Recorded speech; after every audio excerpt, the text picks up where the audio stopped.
"You're too poor for me now," my wife said after winning the $50 million lottery, swapping me for the neighbor. I just nodded. They booked flights to spend their money abroad. The next day I called her, "Honey, did you even read whose name is on the ticket?" She started screaming uncontrollably, "I'm glad to have you here. Follow my story until the end and comment the city you're watching from so I can see how far my story has reached." I had been married to Layla for 38 years when she destroyed our life with a single sentence. It was a Tuesday morning in March, and I was sitting at our kitchen table, nursing my second cup of coffee and reading the newspaper like I had done every morning for decades. The sunlight filtered through our yellow curtains, casting the same warm glow it always had, but something felt different. Layla had been acting strange for weeks. Secretive phone calls, sudden trips to the store that took hours, and a coldness in her voice that I couldn't quite place. I should have known something was wrong when she walked into the kitchen that morning wearing makeup at 7 in the morning. Layla never bothered with makeup unless we were going somewhere special, and Tuesday was just another ordinary day, or so I thought. "Kenneth," she said, her voice carrying a tone I had never heard before. It was cold, calculated, almost cruel. "We need to talk." I looked up from my newspaper, noticing how she stood with her arms crossed, her wedding ring notably absent from her finger. My stomach tightened, but I tried to keep my voice steady. "What's on your mind, honey?" She laughed, but there was no humor in it. The sound sent chills down my spine. "Honey?" she repeated, shaking her head. "Don't call me that anymore. We're done, Kenneth. I'm leaving you." The words hit me like a physical blow. I felt my coffee mug slip slightly in my hands, the ceramic warm against my suddenly cold palms. "Leaving? What are you talking about? What did I do wrong?" "What did you do wrong?" She laughed again, that same bitter sound. "You exist, Kenneth. You're just there.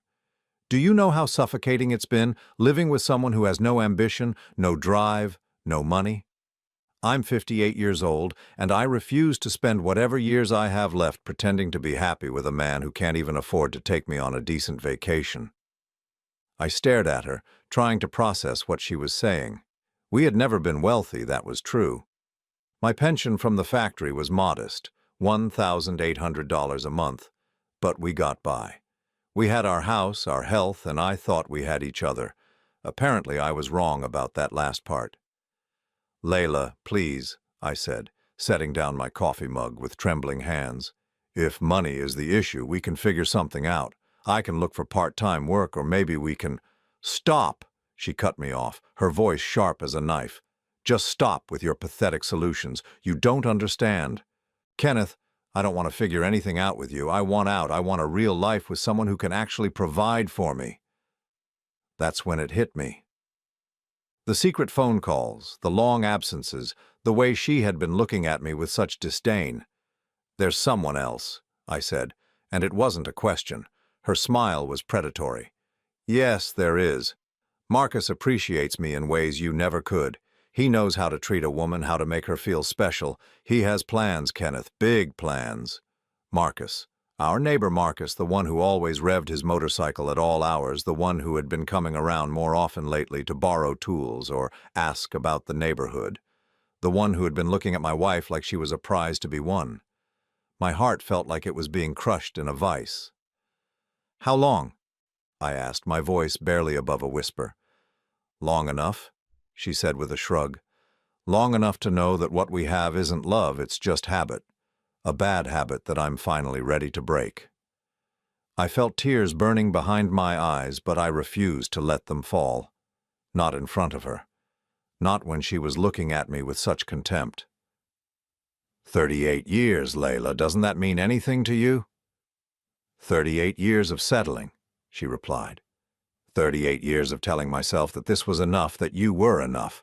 Well, I'm done lying to myself. The kitchen fell silent except for the tick of the old clock on the wall, the one we had bought together for our 10th anniversary. Every second felt like an eternity as I tried to find words, tried to find some way to salvage what we had built together. That's when she dropped the bomb that changed everything. "Besides," she said, reaching into her purse and pulling out a crumpled piece of paper. "I don't need you anymore. I won." She unfolded the paper, and I could see it was a lottery ticket. $50 million, Kenneth. $50 million, and I don't have to share it with someone who's too poor for me now. My world tilted. The lottery ticket we bought every week, the same numbers we had been playing for 20 years, the small weekly ritual that had become as routine as brushing our teeth. "Our ticket?" I managed to say. "My ticket," she corrected firmly. "My numbers, my luck, my money, and Marcus and I are going to enjoy every penny of it." I felt like I was drowning, gasping for air in a room that suddenly felt too small.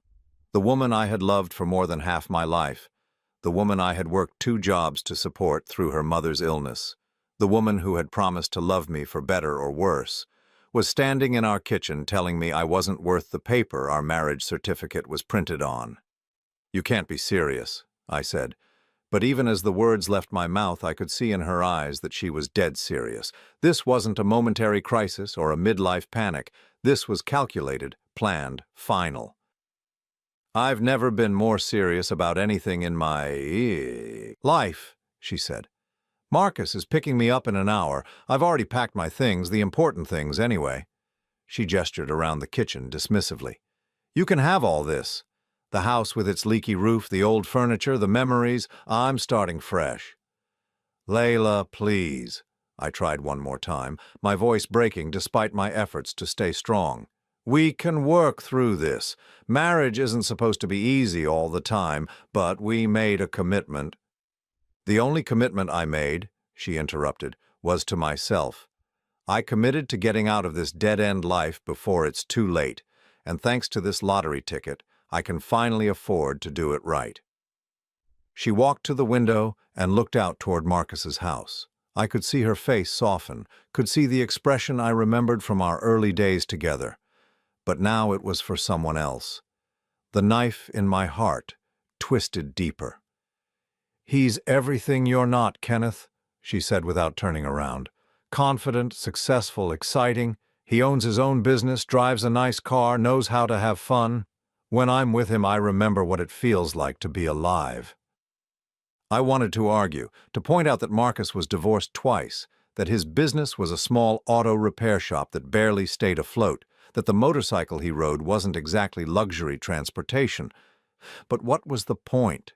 She had already made up her mind, and apparently she had 50 million reasons to feel confident about her choice. "What about our plans?" I asked weakly. "The trip to see your sister next month, the kitchen renovation we've been saving for." She finally turned around, and for a moment I thought I saw a flicker of the woman I had married. But it was gone as quickly as it appeared. "Those were your plans, Kenneth. Dreams of a small, predictable life that would have driven me insane. I have bigger dreams now." The sound of a motorcycle pulling into our driveway cut through the morning air. Marcus. My replacement had arrived. Layla grabbed her purse and headed toward the door, then stopped and looked back at me one last time. "I hope you understand that this isn't personal. Well, actually, it is personal. It's about me finally choosing myself over a life that was slowly killing me inside." "What am I supposed to tell people?" I asked, hating how pathetic I sounded.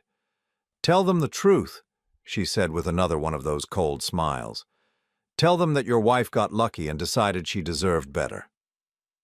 And then she was gone, leaving me alone in our kitchen with 2 coffee cups and the ruins of everything I thought I knew about my life. Through the window, I watched her walk across the yard to Marcus's driveway, watched her climb onto the back of his motorcycle, watched her wrap her arms around another man like it was the most natural thing in the world. As they drove away, I noticed she didn't look back, not once.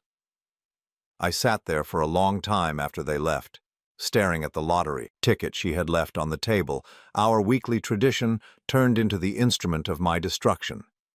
The numbers blurred as tears finally came, and I let them fall onto the table where we had shared thousands of meals, where we had made plans and shared dreams and built a life that apparently meant nothing to the person I had built it with. But even through my heartbreak, something nagged at the back of my mind.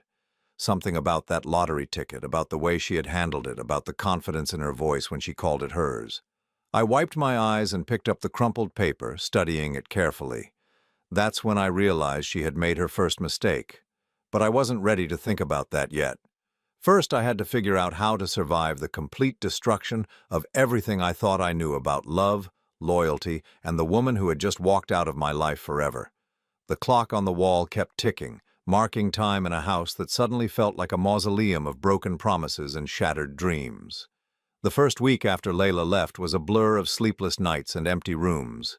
I kept expecting her to walk through the door, to tell me it had all been some terrible mistake, some kind of test that I had somehow failed but could retake. Instead, I got a front-row seat to her new life through my own kitchen window. Marcus's house sat directly across from ours, and Layla made no effort to hide her presence there. Every morning I watched her emerge from his front door wearing clothes I had never seen before, expensive-looking dresses, jewelry that caught the sunlight, high heels that clicked against his concrete driveway like a countdown to my humiliation. She moved with a confidence I hadn't seen in years, like she was finally playing the role she had always been meant to play. On Thursday morning, exactly 1 week after she left, I was drinking my coffee and trying to avoid looking out the window when she knocked on my door. Hope surged through me for a moment. Maybe she had come to her senses, maybe we could still salvage something from the wreckage, but when I opened the door, the expression on her face crushed that hope immediately. "I need to get a few more things," she said without any greeting, pushing past me into the house like I was invisible. "Of course," I said, stepping aside. "This is still your home, too." She laughed that bitter laugh again, the one that had become the soundtrack to my nightmares. "My home? Kenneth, look around. This place is a monument to mediocrity. I can't believe I wasted so many years here." I followed her through the house as she collected items, photo albums from our early years together, her grandmother's china set, the jewelry box I had given her for our 20th anniversary. Each thing she took felt like another piece of my heart being carved away. "You know," she said as she wrapped the china carefully in newspaper, "Marcus can't believe I stayed with you as long as I did.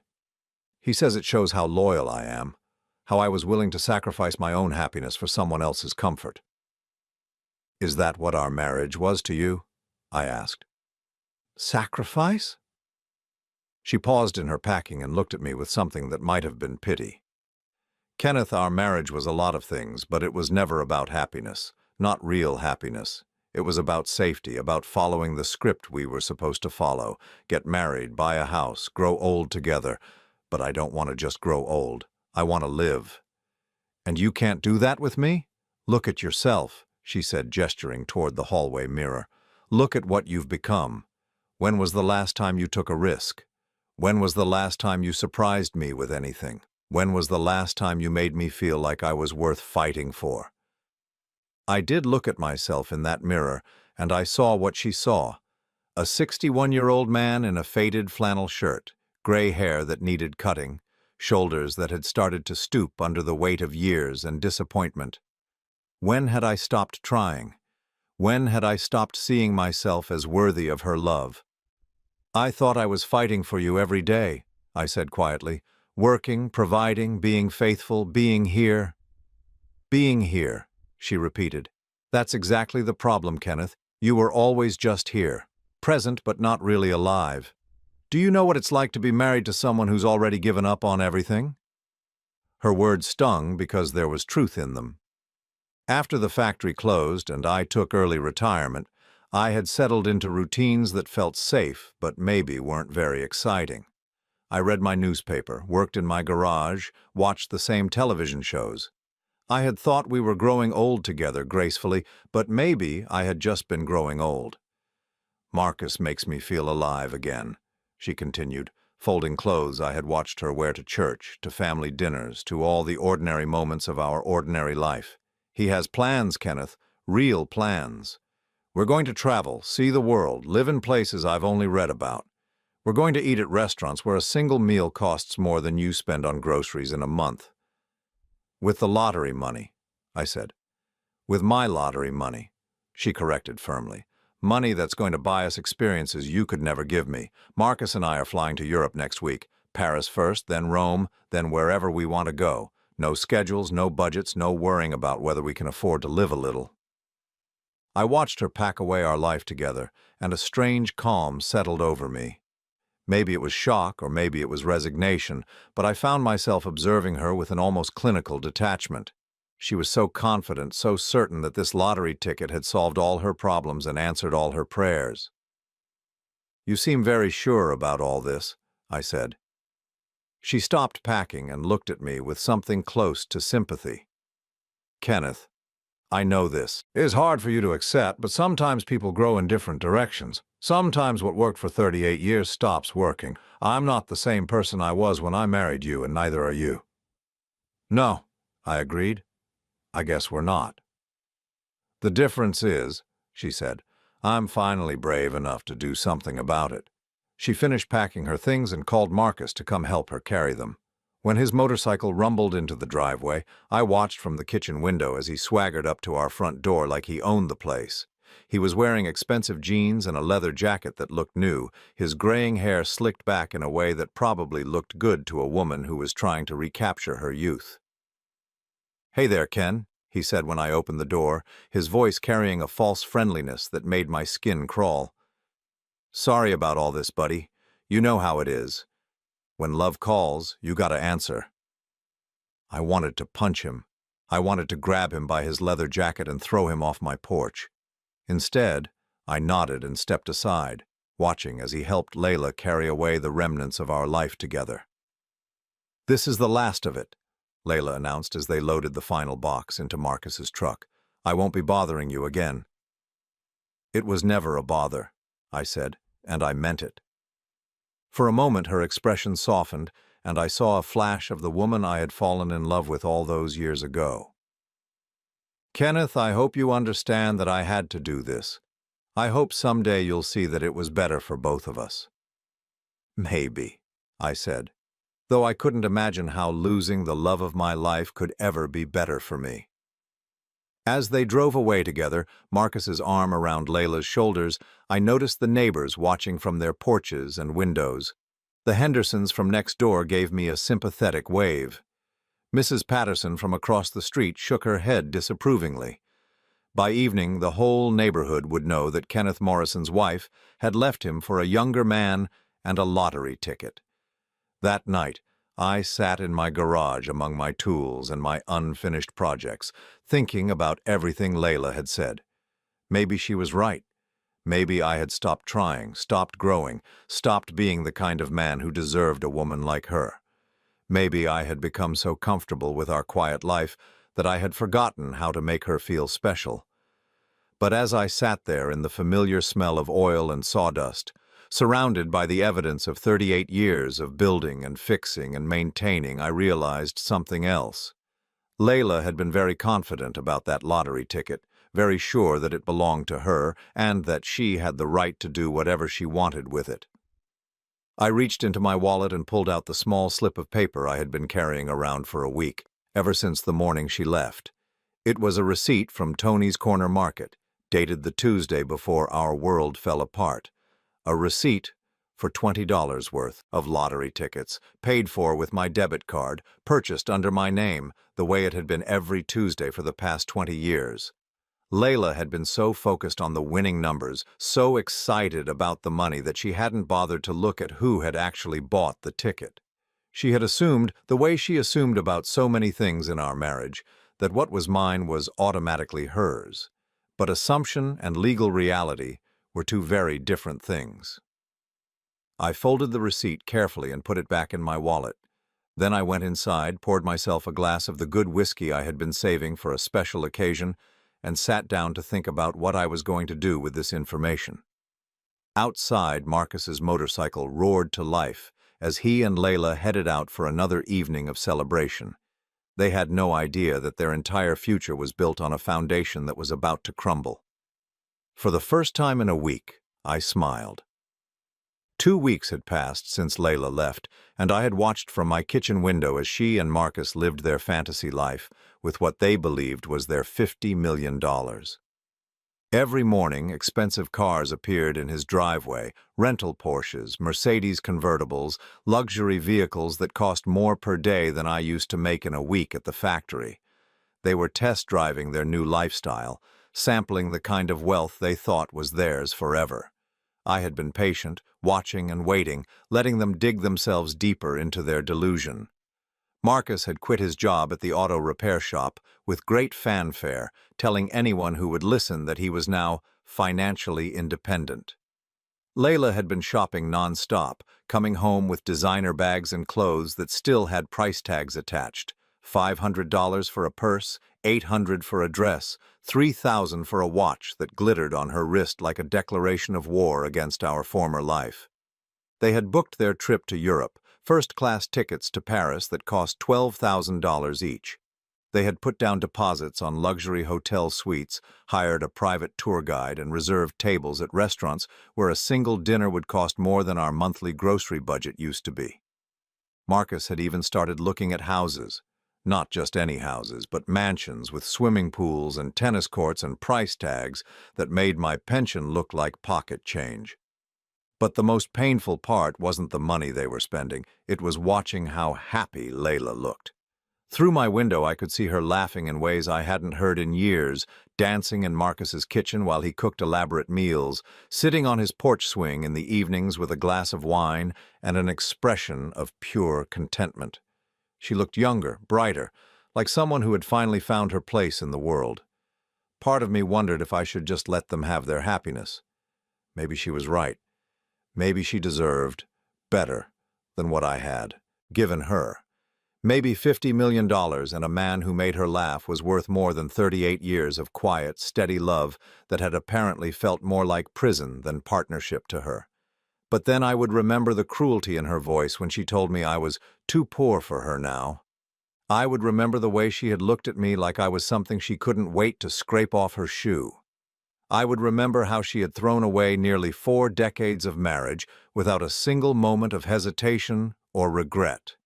And I would remember that the lottery ticket they were celebrating over was bought with my money, in my name, using my account, the same way it had been for 20 years. On Friday morning, I made my decision.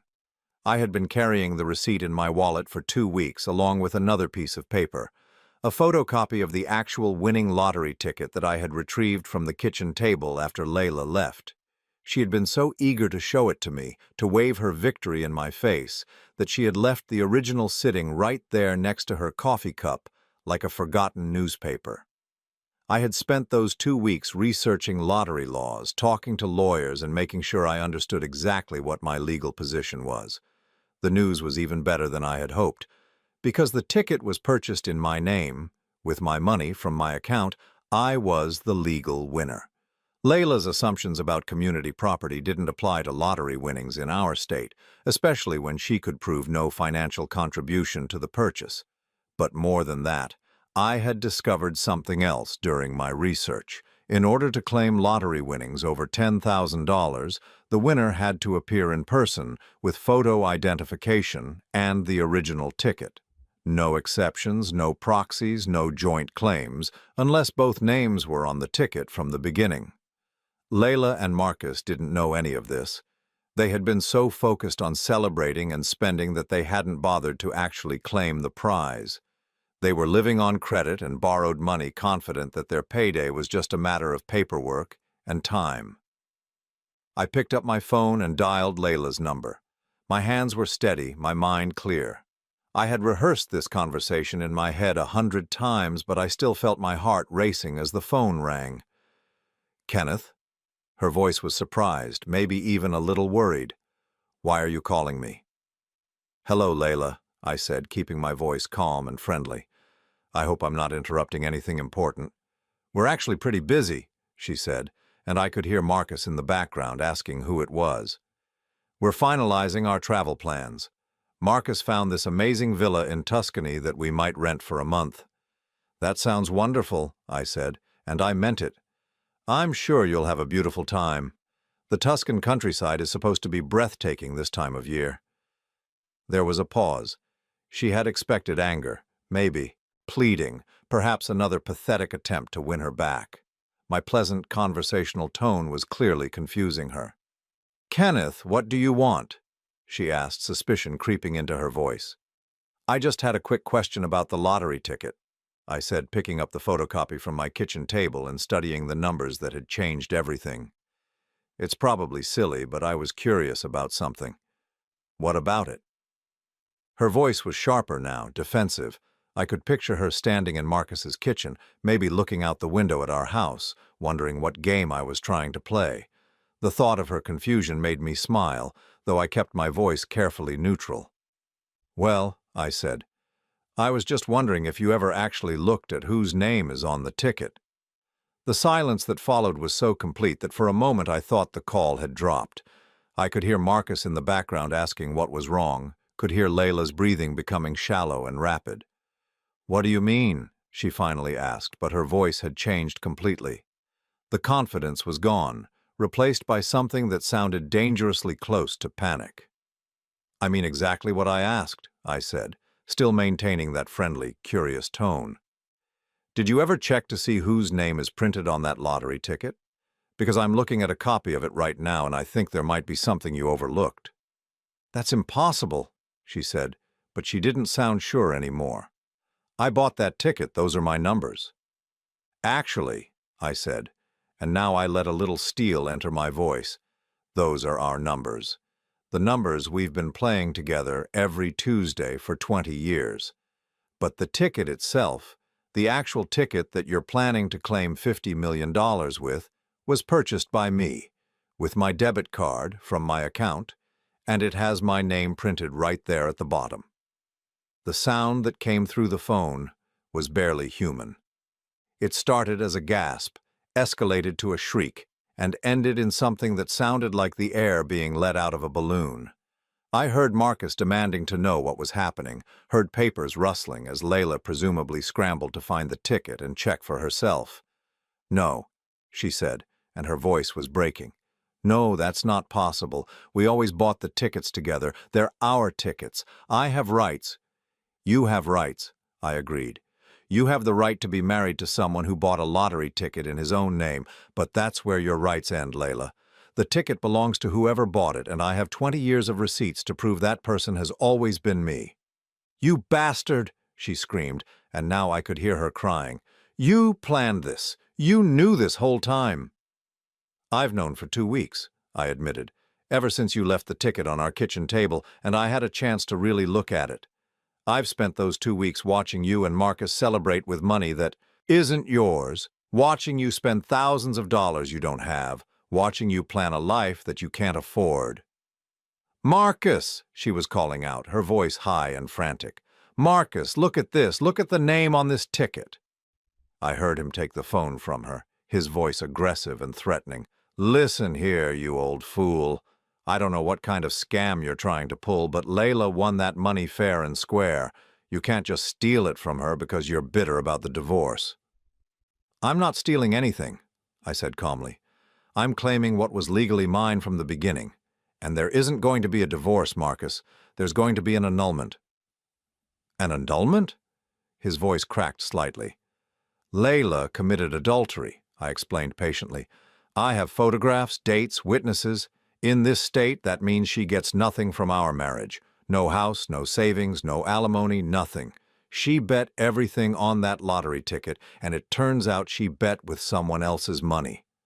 I heard the phone being passed back to Layla, heard her sobbing uncontrollably. When she finally managed to speak, her voice was destroyed. "Kenneth, please," she begged. "We can work this out. I made a mistake. I was confused. I was scared of getting old. I wasn't thinking clearly, but we can fix this. We can share the money. We can start over. We can—" "No," I said. And for the first time in our conversation, my voice was hard as granite. "We can't. You made your choice, Layla. You chose money over love, excitement over loyalty, Marcus over me. Now you can live with the consequences of that choice." "But the tickets were never in your name before," she protested desperately. "We always bought them together." "Check your memory more carefully," I suggested. "I've been buying those tickets every Tuesday for 20 years, always from my account, always in my name. You just never paid attention because you never thought it mattered. You assumed that what was mine was yours, the same way you assumed about everything else in our marriage." The crying intensified, and I could hear Marcus in the background cursing and demanding to see bank statements, receipts, anything that might prove they had a claim to the money. But there was nothing to find. Every ticket had been purchased exactly the same way, and I had kept every receipt. "Kenneth," Layla whispered, "what am I supposed to do now? We've spent so much money, we owe so much. The trip, the clothes, the deposits on everything. Marcus quit his job. We thought—" "You thought wrong," I said. "And now you'll have to figure out how to pay for the life you've been pretending you could afford." "I'll sue you," she said suddenly, her voice gaining strength from desperation. "I'll take you to court. We were married when that ticket was bought. I have rights to half of everything." "You had rights," I corrected her. "Past tense. The moment you decided to commit adultery, you forfeited any claim to marital assets. But please feel free to take me to court. I'd love to have a judge examine the evidence of your affair and explain to you exactly how property law works in adultery cases." The silence that followed was different from before. This wasn't confusion or shock. This was the sound of someone's entire world collapsing, of dreams and plans and certainties crumbling into dust. "You've ruined everything," she finally whispered. "No, Layla," I said.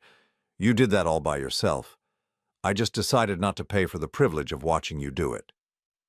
I hung up the phone and sat back in my kitchen chair, feeling a strange mixture of satisfaction and sadness. Through my window, I could see Marcus's house, could see shadows moving frantically behind the curtains, could imagine the panic and recriminations happening over there as reality finally set in. The lottery ticket was still sitting on my table, but now it looked different to me. It wasn't just a piece of paper worth $50 million. It was proof that sometimes, just sometimes, the universe has a sense of justice.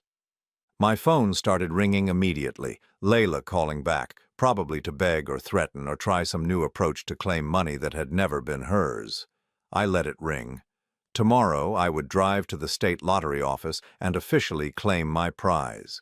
Tonight I was going to sit in my quiet house and think about what I wanted to do with the rest of my life. For the first time in 2 weeks, I felt like I could breathe again. The day I officially claimed the $50 million lottery prize was one of the most surreal experiences of my life. I had woken up early, put on my best suit, the navy blue one I usually reserved for funerals and church, and driven to the state lottery headquarters, with the original ticket safely tucked in my wallet. The building was smaller than I had expected, just a modest office complex that didn't look like the kind of place where dreams came true or lives changed forever. But as I sat across from a pleasant woman named Carol who handled prize claims, watching her verify the ticket and prepare the paperwork, I realized that my life had already changed forever. It had changed the moment Layla walked out of our kitchen, and again when she left the ticket behind in her eagerness to hurt me, and once more when I decided to actually look at whose name was on it. "Congratulations, Mr. Morrison," Carol said with a genuine smile as she handed me a thick folder of documents. "You're officially a millionaire many times over. Will you be taking the lump sum or the annuity payments?" I had already researched this decision thoroughly. The lump sum, after taxes, would be about $28 million. The annuity would pay more over time but would take 30 years to complete. At 61 years old, I wasn't sure I had 30 years, and I definitely didn't want to spend them worrying about payments and tax implications. "Lump sum," I said, signing the papers that would transfer more money than I had ever imagined into my bank account within the next few business days. "Smart choice," Carol agreed. "And might I suggest speaking with a financial advisor soon? With this amount of money, you'll want to make sure it's properly managed and protected." Protected. The word hit me with unexpected force. For 38 years, I had tried to protect Layla, to provide for her, to shield her from financial worry and insecurity. Now I had more money than either of us could spend in a lifetime, and she had thrown away any right to benefit from it. As I drove home with the official paperwork in my passenger seat, I passed Marcus's house and saw something that made me pull over and stare. There were two cars in his driveway that I didn't recognize, a black sedan and a red truck, and through the open garage, I could see people carrying boxes and furniture. They were loading up everything valuable they could find. I sat in my car for 10 minutes watching the chaos unfold. Marcus appeared in the doorway, gesticulating wildly at a man in a suit who was clearly not listening to whatever explanation or excuse he was offering. Layla was nowhere to be seen. When I got home, I found out why. She was sitting on my front porch, still wearing the expensive dress she had bought with money she didn't have, but her makeup was ruined and her hair was disheveled. She looked like someone who had been crying for hours, maybe days. When she saw me get out of my car, she stood up unsteadily, and I realized she had been drinking. "Where have you been?" she demanded, her words slightly slurred. "I've been waiting for hours." "I was at the lottery office," I said calmly, walking past her to unlock my front door. "Claiming my prize." "Your prize?" she laughed bitterly. "Kenneth, this is insane.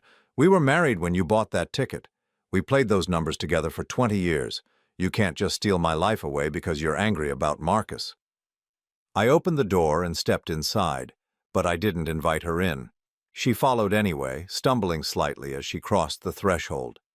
Our living room looked exactly the same as it had the day she left, but somehow it felt different with her in it. She no longer belonged here, and we both knew it. "I'm not stealing anything," I said, setting my keys on the table where we used to eat dinner together every night. "I'm keeping what was always mine. The question is, what are you doing here, Layla? I thought you were too good for this house, too good for this life, too good for me." She sank onto the couch. Our couch, the one we had bought together 15 years ago, when we finally saved enough to replace the hand-me-down furniture from my parents, but it wasn't our couch anymore. It was just mine now. "Marcus is gone," she said, and her voice was hollow, defeated. "The moment he found out the ticket was really yours, he packed up and left. Didn't even say goodbye. Just told me I was delusional if I thought he was going to stick around for a broke middle-aged woman with debt problems." I should have felt sorry for her, but I found that I didn't. I had watched her choose him over me, watched her throw away our marriage for someone who turned out to be exactly as shallow and opportunistic as I had suspected. This was the natural consequence of the choice she had made. "I'm sorry to hear that," I said, and I was surprised to find that I actually meant it, at least partially. "No, you're not," she said, looking up at me with red-rimmed eyes. "You're happy about this. You planned it all along." "I didn't plan anything," I said. "I just refused to pay for my own humiliation. There's a difference." She was quiet for a long moment, staring at her hands. When she spoke again, her voice was so quiet I almost didn't hear her. "Kenneth, I'm in trouble. Real trouble. We charged everything to credit cards, thinking we would pay them off when we claimed the prize.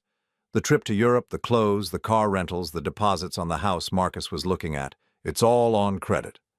I owe over $60,000 and I don't have any way to pay it." "What about your job at the department store?" I asked. "I quit," she admitted.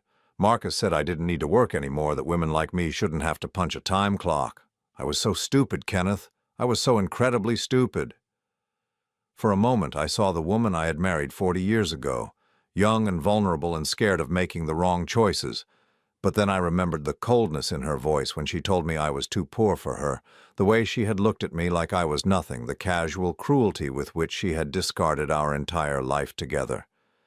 "Yes," I agreed, "you were stupid. But more than that, you were cruel." She flinched like I had slapped her. "Kenneth, please, I know I hurt you, but we can fix this. We can work together. The money is enough for both of us. We could travel. We could do all the things we never got to do before. We could start over." I sat down in my chair. The recliner I had bought myself for my 60th birthday, the one she had always complained about because it didn't match the rest of the furniture. It felt good to sit in it now, to be in my own house with my own things, master of my own fate for the first time in decades. "Layla," I said, "do you remember what you told me the morning you left?" She shook her head. but I could see in her eyes that she remembered perfectly. You told me that I was too poor for you now. You told me that 38 years of marriage was just 38 years of settling. You told me that Marcus appreciated you in ways I never could, that he knew how to treat a woman. You told me that what we had wasn't love, it was just a bad habit you were finally ready to break. I was angry, she protested. I said things I didn't mean. People say terrible things when they're trying to break free from something that's making them unhappy. And now you're trying to break free from something else that's making you unhappy, I observed. Your debt, your loneliness, your realization that Marcus never loved you at all. So you've come back to me hoping I'll rescue you the same way I always did before. She started crying again, but this time it felt calculated, performed. Kenneth, I'm your wife. For better or worse, in sickness and in health. You promised. You broke that promise, I said simply. You broke it when you decided that Marcus's bed was more comfortable than our marriage bed. You broke it when you decided that his attention was worth more than my loyalty. You broke it when you told me I wasn't worth the space I occupied in your life. I made a mistake, she sobbed. People make mistakes.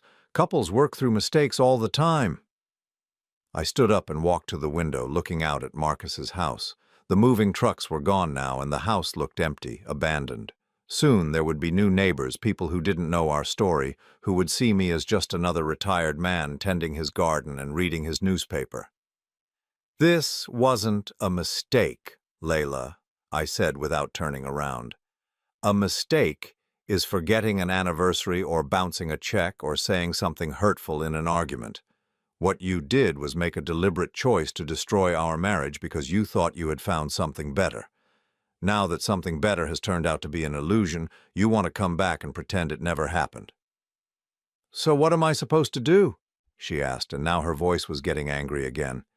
Just live with the consequences forever? Never get a second chance? I turned around to face her, and for the first time since she had been back in my house, I smiled. It wasn't a kind smile. You're supposed to do exactly what you told me to do when you left, I said. You're supposed to figure out how to live without the person who used to take care of you. You're supposed to be independent and strong and self-sufficient. You're supposed to learn what it feels like to be responsible for your own choices. She stared at me, like she was seeing me for the first time.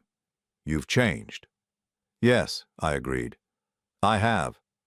I've learned that 38 years of loving someone doesn't obligate me to let them destroy me. I've learned that forgiveness doesn't require me to forget or to enable. And I've learned that sometimes the best thing you can do for someone you used to love is to stop rescuing them from their own bad decisions. Kenneth, she said, and now she was pleading, I have nowhere else to go. You should have thought of that before you burned down the only place that was guaranteed to take you in, I replied. She sat on my couch for another hour, alternately crying and arguing and threatening and begging. She promised to make it up to me, swore she had learned her lesson, claimed she had never really loved Marcus and had only been trying to make me jealous. She offered to sign prenups and postnups and any other legal document I wanted if I would just take her back and share the money. But I had heard it all before, in different words.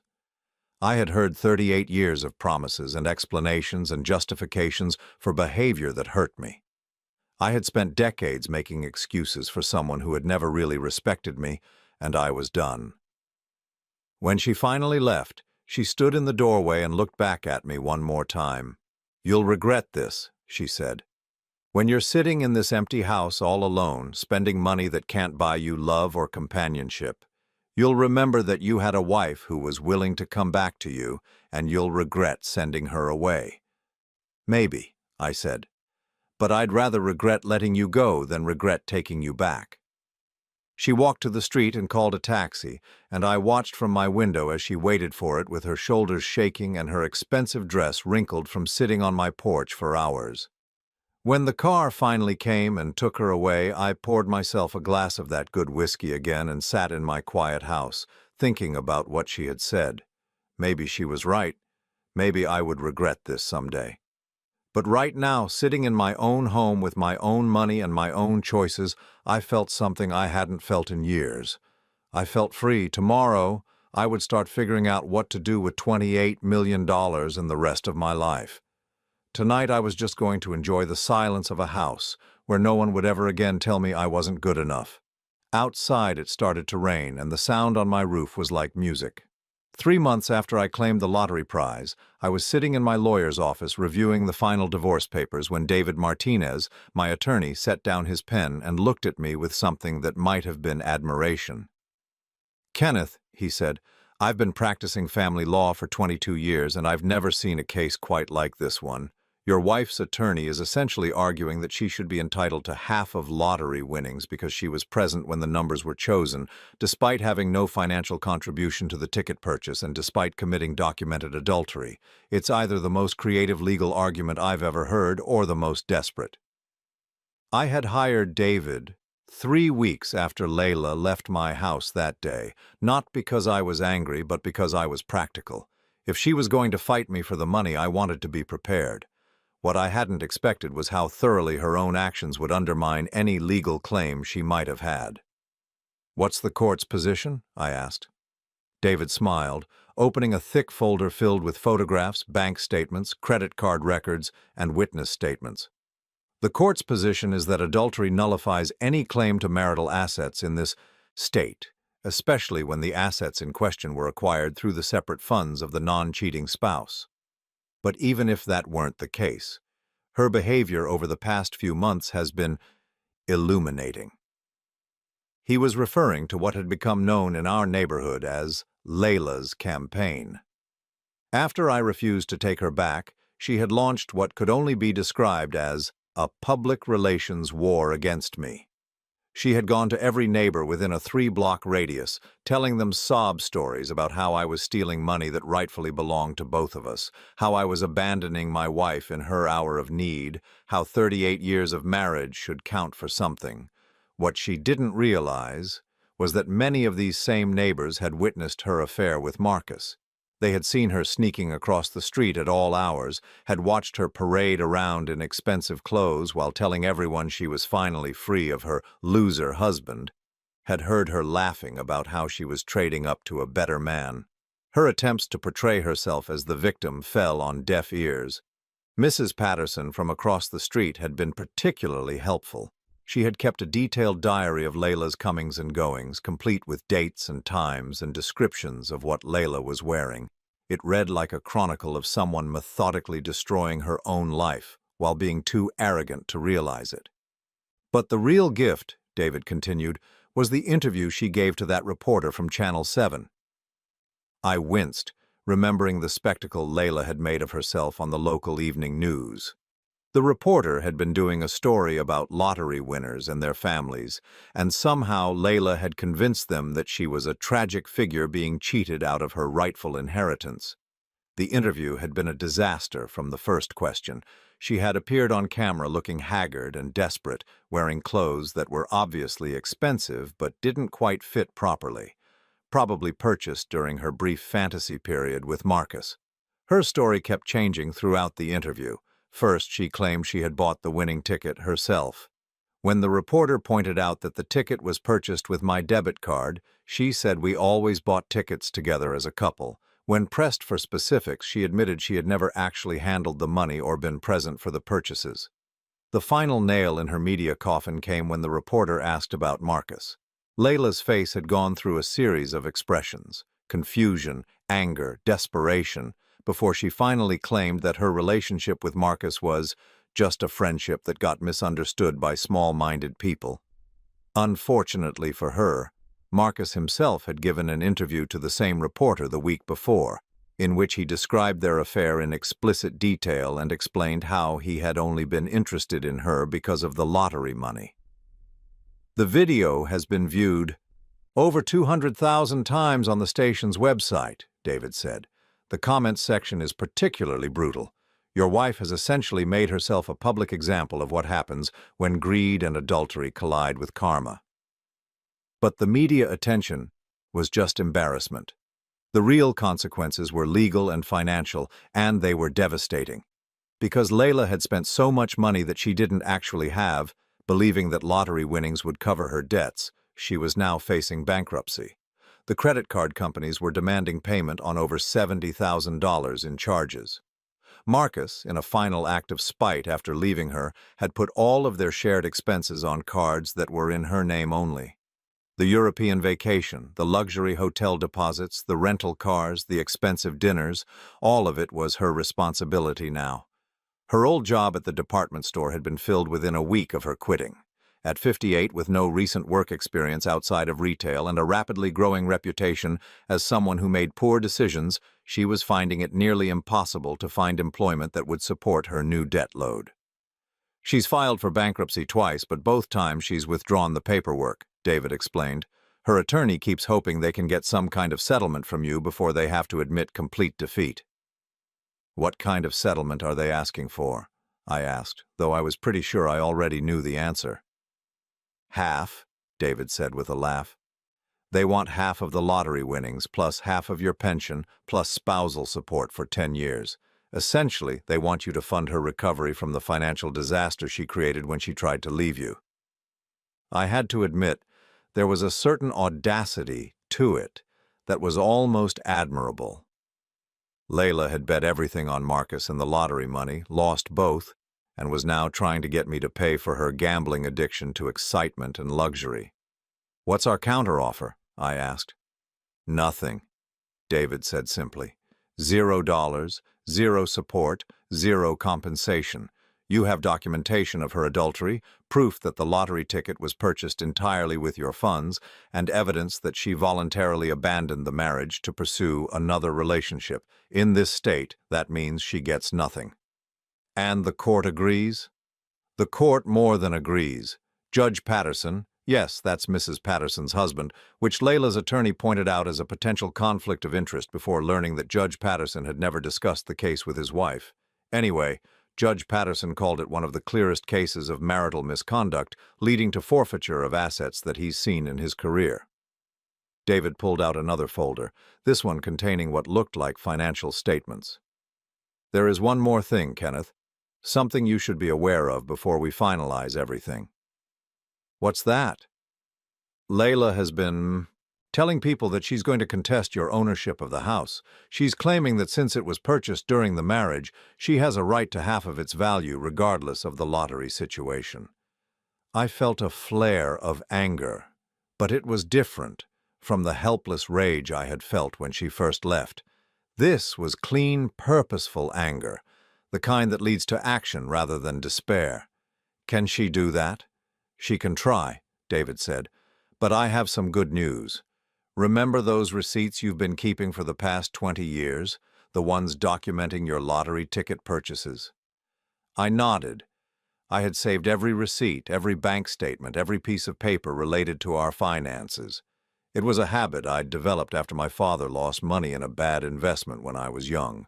Always keep records, always know where your money goes. Well, those same records show something else interesting. For the past 15 years, you've been making the mortgage payments entirely from your pension and your separate savings account. Layla's income from the department store has been going entirely to what she called personal expenses: clothes, dining out, entertainment, gifts for herself. "I never really tracked it that way," I said. "But the bank statements don't lie. She hasn't contributed a penny to the mortgage, utilities, property taxes, or home maintenance in over a decade. According to the law, that means she has no equity stake in the house. It's entirely yours." I sat back in my chair, processing this information.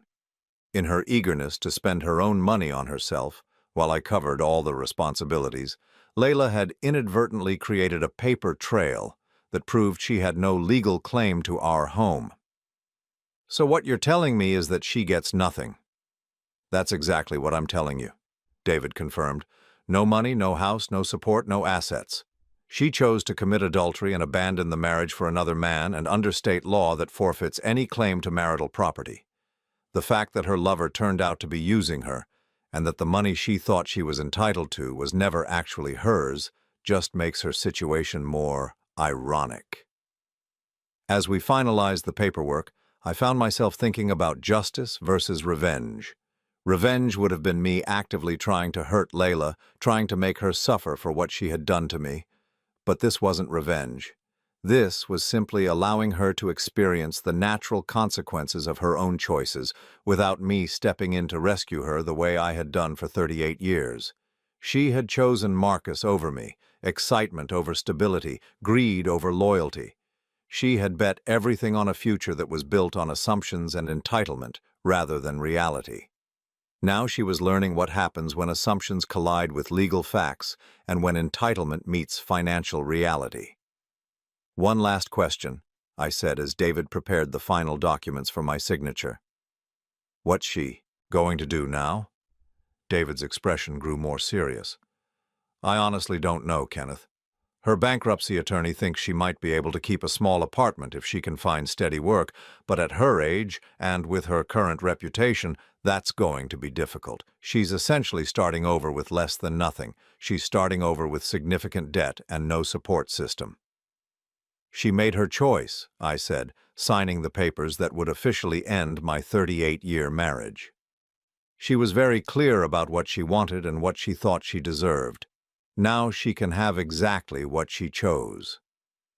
As I walked out of David's office, officially a divorced man for the first time since I was 23 years old, I felt something I hadn't expected. It wasn't satisfaction or vindication or even relief. It was sadness for the woman Layla used to be, the one I had fallen in love with all those years ago, before greed and dissatisfaction had turned her into someone I no longer recognized.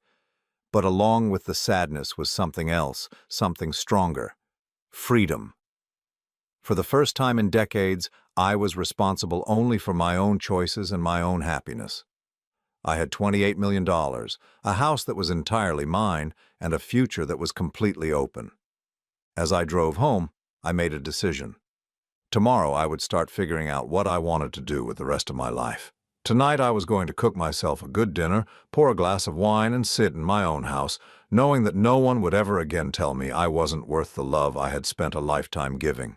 The clock on my kitchen wall was still ticking, marking time in a life that was finally completely my own. 1 year after claiming the lottery prize, I was standing in the kitchen of a cabin I had built with my own hands, watching the sunrise paint the mountains gold through windows I had installed myself. The cabin sat on 40 acres of pristine Colorado wilderness, far enough from town to ensure privacy, but close enough to civilization that I could get supplies when I needed them. It was everything Layla would have hated. Rustic, simple, quiet, the kind of place where a person had to be comfortable with their own thoughts. For the first time in my adult life, I was genuinely happy. The past 12 months had been a journey of discovery, of learning who Kenneth Morrison was when he wasn't trying to please someone who could never be pleased. I had spent the first few months after the divorce simply existing, getting used to the silence of a house where no one criticized my choices or dismissed my interests. I read books I wanted to read, watched movies I enjoyed, cooked meals that pleased me without worrying about someone else's preferences. But the real change began when I started volunteering at the local literacy center. Mrs. Patterson had mentioned that they needed someone to help adults who were learning to read, and I had time on my hands and a desire to feel useful. What I found there changed everything.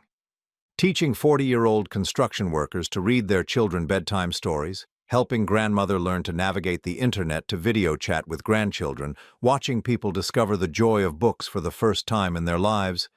It gave me a sense of purpose I had never felt in 38 years, of trying to make Layla happy. These people appreciated effort, valued patience, and understood the dignity that comes from learning and growing instead of just taking. It was at the literacy center that I met Catherine. She was 63, a retired librarian who had moved to town to be closer to her daughter's family. She had been volunteering there for 5 years, and she had a quiet confidence that drew me immediately. She was nothing like Layla, no dramatic flair, no need to be the center of attention, no interest in expensive clothes or jewelry. She wore simple dresses and comfortable shoes, pulled her gray hair back in a practical bun, and had eyes that crinkled when she smiled. What attracted me most was her contentment. Catherine seemed genuinely happy with her life, grateful for what she had without constantly wanting more. She lived in a small house with a garden, drove a reliable car that was 10 years old, and found joy in simple things: a good book, a well-prepared meal, a conversation with someone she cared about. We had been working together for 3 months before I finally asked her to dinner. She said yes without playing games or trying to make me prove my worthiness.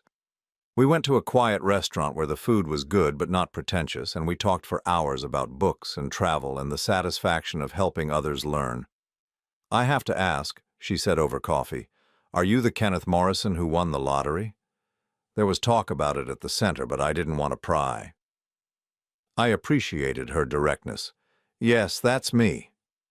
She nodded thoughtfully. "That must have been quite an experience. Was it everything you thought it would be?" "The money was never the important part," I said. "What mattered was learning who really loved me and who just loved what they thought I could give them." "And what did you learn?" "I learned that I had been married to someone who saw me as a means to an end rather than as a person worth loving, and I learned that it took losing everything I thought I wanted to find out what I actually needed." Catherine smiled. "What do you actually need?" "Respect," I said without hesitation. "Honesty. Someone who values kindness over excitement, loyalty over luxury. Someone who understands that real wealth isn't about how much money you have, but about how much peace you feel at the end of each day." "That sounds like wisdom earned the hard way."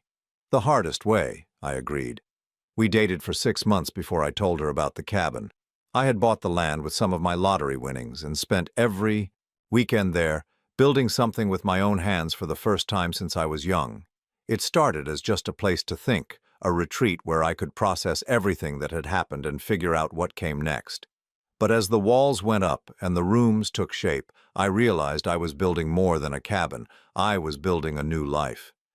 "I'd love to see it," Catherine said when I described the project. "It sounds like you're creating something beautiful." The drive up the mountain that day was one of the best of my life. Catherine admired the scenery without feeling the need to comment on every view or plan how she would improve it. She appreciated the quiet without trying to fill it with chatter. When we reached the cabin, she walked through the room slowly, running her hands over the wood I had shaped and sanded, examining the stone fireplace I had built, looking out through windows that framed the mountains like living paintings. "Kenneth," she said finally, "this isn't just a cabin. This is a home. You've built yourself a real home." I had never thought of it that way, but she was right. For the first time in my life, I had created a space that was entirely mine, that reflected my values and my vision of what life should be. It wasn't grand or expensive or designed to impress anyone. It was simply honest, built to last, a place where a person could be comfortable with themselves. "Would you like to spend more time here?" I asked. "I would like that very much," she said. That was 6 months ago. Now Catherine splits her time between her house in town and the mountain cabin, tending a garden where we grow our own vegetables and reading by the fire in the evenings. We've talked about marriage, but neither of us feels the need to rush into anything. We're both old enough to know that real love doesn't require constant validation or legal documents to prove its worth. The money, the $28 million that had caused so much chaos and revealed so much truth, sits mostly untouched in conservative investments. I live modestly on the interest, donate generously to the Literacy Center and other causes that matter to me, and sleep well knowing that I have more than enough for whatever the future brings. The lottery prize gave me financial security, but more importantly, it gave me clarity about what really mattered in life. I think about Layla sometimes, though not as often as I used to. According to Mrs. Patterson, who still keeps track of neighborhood gossip, Layla eventually found work as a cashier at a discount store 2 towns over. She lives in a small apartment, drives an old car, and keeps to herself. Marcus disappeared completely after their relationship imploded. Apparently, he moved to another state to avoid his own debts and responsibilities. I don't wish Layla harm, but I don't wish her well either. She made her choices with full knowledge of what she was risking, and she's living with the consequences of those choices. That's not cruelty or revenge. That's simply life teaching the lessons that needed to be taught. Sometimes I imagine what might have happened if she had approached our problems differently, If she had talked to me about feeling trapped or unfulfilled instead of having an affair and trying to steal money that wasn't hers. Could we have worked things out? Could we have found a way to be happy together with or without the lottery money? I'll never know because she chose not to give our marriage that chance. She chose excitement over communication, betrayal over honesty, greed over gratitude. Those were her choices to make, and now she's living the life those choices created. As for me, I wake up every morning grateful for second chances and new beginnings. I wake up next to someone who values me for who I am, rather than what I can provide. I spend my days doing work that matters, helping people improve their lives through learning and growth. I live in a place that feeds my soul and reflects my values. Most importantly, I've learned that happiness isn't something that happens to you. It's something you create through the choices you make every day. You can choose to be bitter about the past or grateful for the present. You can choose to focus on what you've lost or what you've gained. You can choose to let other people's opinions define your worth, or you can define it yourself. This morning, as I stood in my kitchen watching the sunrise, Catherine came up behind me and slipped her arms around my waist. We stood there in comfortable silence, watching the world wake up, and I realized something profound. For 38 years, I had thought love meant sacrifice, giving up my own needs to make someone else happy, compromising my own values to avoid conflict, accepting less than I deserved because I was afraid of being alone. But real love, the kind I had found with Catherine, was different. Real love was mutual respect, shared values, and the understanding that two people could support each other's growth without losing themselves in the process. "What are you thinking about?" Catherine asked softly. "I'm thinking about how sometimes the worst thing that happens to you turns out to be the best thing that could have happened," I said. "The lottery?" "No," I said, turning in her arms to look into her eyes. "Losing someone who never really loved me so I could find someone who does." She smiled, and in that smile I saw everything I'd been searching for without knowing it. Acceptance, appreciation, and the kind of love that doesn't require you to be anyone other than who you are. Outside, the mountains stood eternal and unchanging, witnesses to all the human drama that played out in their shadow. But inside my cabin, built with my own hands and filled with authentic love, everything was exactly as it should be. The lottery ticket that had caused so much chaos was framed now, hanging in my workshop as a reminder of how quickly life can change and how important it is to know the difference between what you want and what you need. The numbers on that ticket had brought me money, but more importantly, they had brought me truth. And truth, I had learned, was worth more than $50 million. As Catherine and I prepared breakfast together, moving around each other with the easy familiarity of people who had found their rhythm together, I felt something I had never felt in all my years with Layla. I felt home. Not the house where I had lived for decades, trying to make someone else happy at the expense of my own peace. Not the place where I had walked on eggshells and accepted crumbs of affection as if they were banquets. This was home in the truest sense. A place where I was valued, respected, and loved for exactly who I was. The sun rose higher over the mountains, painting the world in shades of gold and promise, and I knew that whatever came next, I would face it as a man who had learned the difference between settling and thriving, between existing and living, between being tolerated and being cherished. It had taken me 62 years and $50 million to learn those lessons, but as I looked at the life I had built from the ashes of everything I thought I wanted, I knew it had been worth every moment of the journey. Some stories end with revenge.